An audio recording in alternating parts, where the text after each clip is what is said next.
एक समय वैकुंठ धाम में सब कुछ शांत और दिव्य था। भगवान विष्णु और माता लक्ष्मी सुखपूर्वक विराजमान थे।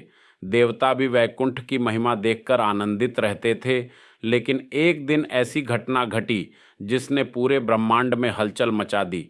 महान ऋषि भृगु ने यह जानने का निश्चय किया कि ब्रह्मा विष्णु और महेश में सबसे श्रेष्ठ कौन हैं। सबसे पहले वे ब्रह्मलोक गए, फिर कैलाश पहुँचे, लेकिन अंत में वे वैकुंठ धाम पहुँचे। उस समय भगवान विष्णु योग निद्रा में थे और माता लक्ष्मी उनके चरण दबा रही थीं।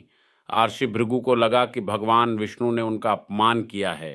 क्रोध में आकर उन्होंने भगवान विष्णु की छाती पर पैर मार दिया, लेकिन विष्णु भगवान क्रोधित नहीं हुए। वे तुरंत उठे और विनम्रता से बोले, ऋषिवर, आपके चरणों में चोट तो नहीं लगी?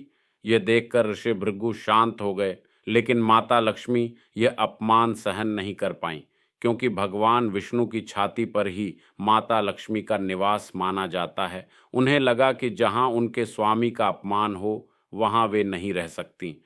क्रोधित और दुखी होकर माता लक्ष्मी ने वैकुंठ छोड़ दिया और पृथ्वी लोक पर आकर तपस्या करने लगीं। जैसे ही लक्ष्मी जी वैकुंठ से गईं, पूरे संसार में दरिद्रता और अशांति फैलने लगी। देवताओं की शक्ति कमजोर पड़ने लगी और हर ओर दुख बढ़ गया।